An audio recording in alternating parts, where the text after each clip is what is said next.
Please welcome to the stage Dr. Artur Ekert, Professor of Quantum Physics at the University of Oxford.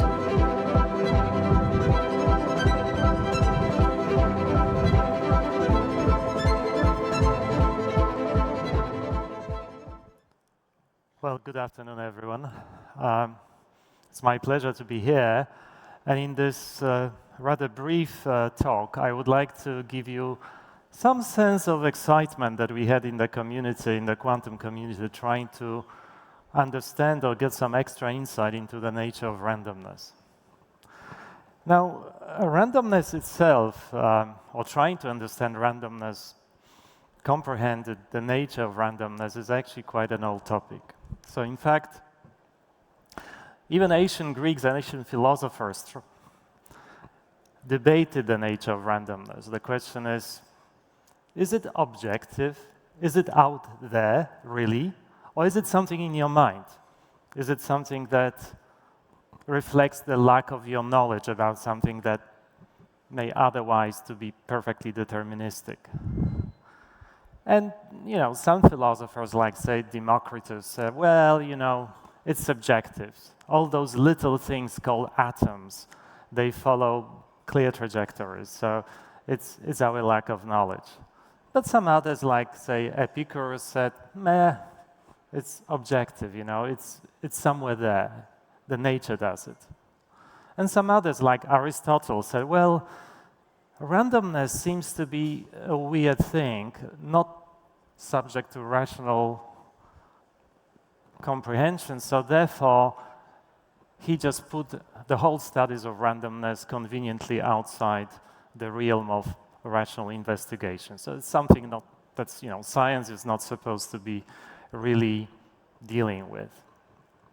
And in the course of sort of the history and with the emerging of modern science shaped our thinking about the randomness, leaning to view this as a lack of knowledge, of our ignorance, our abilities to not comprehend things simply because there's either a lack of knowledge or lack of some understanding. But at the bottom of it, I think we all believe, or we try to understand nature in terms of patterns, in terms of cause and effects.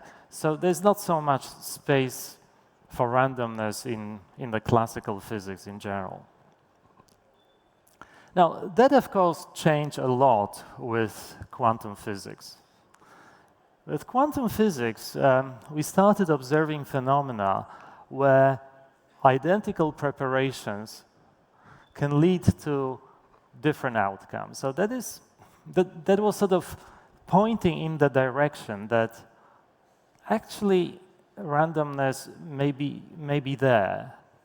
It may not be the fact that we lack some information, but maybe it is really there.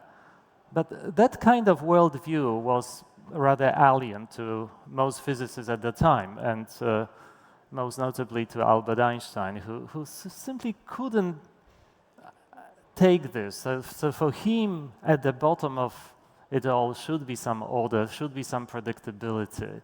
So even though he accepted quantum physics, a new theory of how the nature behaves, nonetheless, he was not very happy with that. He thought that this is a very provisional construct, that this is not something that is complete, that this quantum theory will eventually be superseded by more precise, more detailed physical theory that would enable you to make more clear predictions. And he argued a lot about this, and his famous debates with his colleagues, volumes were written about this. But the whole topic at the time, and we are talking about 1930, 1935, at the time the whole topic was still considered very much as a philosophical debate. And about 30 years later, in the 60s, there was a crucial breakthrough that most people in physics didn't even realize at the time. that an Irish physicist, John Bell, said that actually, whatever Einstein was writing about, it's not really entirely a philosophical speculation. I can take Einstein ideas, and what I can do, I can reformulate his view in terms of something that could be an experimental proposition. So what John Bell did, he constructed an experimentally viable test to decide, or at least to refute one worldview, the world that the whole universe is just like a well-defined, deterministic, clockwise universe. So he say, well, Einstein view that at the bottom of it, there are local causes and effects. This worldview can be refuted in a quantum experiment that John Bell proposed, but it was at the time a Gedanken experiment. But then, a few years later, people started experimenting, and even at the time, that was considered to be a fringe of physics. At the time, if you were self-respecting physicist, you wouldn't probably be touching Bell inequalities, and you wouldn't be working on the nature of randomness. But nonetheless, a few brave souls started experimenting, and people like John Clauser, Alain Aspect, Anton Zeilinger, and others, and that was beautifully, those were beautiful experiments who refuted Einstein's worldview. So they were pointing in the direction that indeed there is a genuine randomness in nature. And by the way, those people were awarded a Nobel Prize in 2022 for the work and effort to show the violation of the Bell inequalities and to reshape our worldview in the direction of, no, it's not necessarily the lack of knowledge. That may be true, but there's also a genuine component to randomness, and the genuine component is true randomness that is out there in nature. So then, of course, but all habits die hard.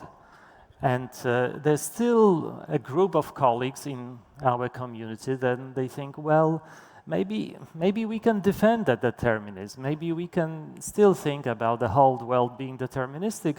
And they point out to the fact that if you run those experiments, then you have to rely on free choices. You have to rely on a little bit of randomness in order to show that there is a genuine randomness. So then they point to those free choices that experimentalists have to make in order to show the violation of those Bell inequalities and say, what if those are also predetermined, Then you can see the violation of the Bell inequality in the super-deterministic world. That is certainly true, and it's very difficult to argue against this worldview, which we call super-determinist, which means that everything, absolutely everything, is predetermined. It is, already decided what's going to happen 5 minutes from now. It's already decided what you are going to have for lunch if you didn't have your lunch already. It's already determining what will happen with the whole universe in the future. It's kind of, not very appealing worldview in which it's difficult to do science. It's actually difficult to be motivated to do anything if everything is predetermined, even though you may not know, though. So the majority of my colleagues truly believe that the Bell inequalities and the violation of those Bell inequalities show that there is a genuine random process in nature. Even though it's very difficult to understand this, just think about it. What does it mean, really random? That's something that doesn't have a history, right? Because if it has a history, someone would that's not random, right? So random means just like pops up a little bit out of nothing. It's our intuition struggles to make sense out of that. We really are trained on modern science, on the 17th century invention of modern science. We try to understand the world in terms of causes, effects, in terms of patterns. So randomness, we just simply find it extremely, extremely difficult to understand it. I mean, equations are fine. We can write equations, we can derive formula, we can do probability theory, that's fine. At the instrumental level is not a problem, but deeply down there, trying to make sense out of that, it's still very difficult. Nonetheless, we're accepting the fact that at the very fundamental level, things can happen for no reason. And more than that, in fact, even though we may still lack the full understanding of the nature of randomness, we know how to utilize it. And during this wonderful meeting here, you will hear many talks about quantum technologies, about quantum computers, maybe about quantum communication, on which I worked a lot. It turns out that you can take this, something that you don't fully understand, and domesticate it, engineer it, turn it into powerful computing devices, turn it into absolutely secure quantum communication known as quantum cryptography. So somehow, the fact that there is a genuine unpredictability is not undermining our abilities to use it in a very constructive way. Now the question, can we really comprehend and understand randomness? It seems that at the moment we are better at making a good use of this inherent randomness rather than having a full, deep understanding of it. And I don't know, there are certainly two ways in my personal view to go. One is to just accept that maybe the nature, as quantum physics tells us, is actually a little bit more complicated. Maybe we do not live in just one universe, but there are many parallel realities in which anything that can happen, happens. In which case, you have to start looking at randomness in a different way. Testing for Bell inequalities and running those experiments, you make tacit assumption that there is one outcome of your measurement. But in the so-called Everett interpretation of quantum physics, in this multiverse, every possible outcome happens. So you have to put a little bit of a spin of different interpretation there.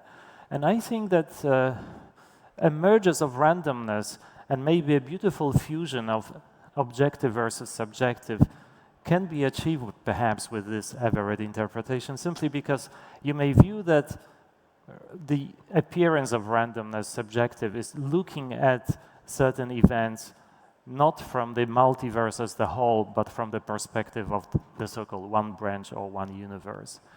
Well, another possibility that is open to discussion and further exploration is to say that the space-time is a little bit different, and maybe to allow for superluminal phenomena that will connect different parts, or will just create a different explanation for emergence of randomness. And for this, I will refer you to another talk that will be given by a colleague of mine, Andrzej Dragan, tomorrow.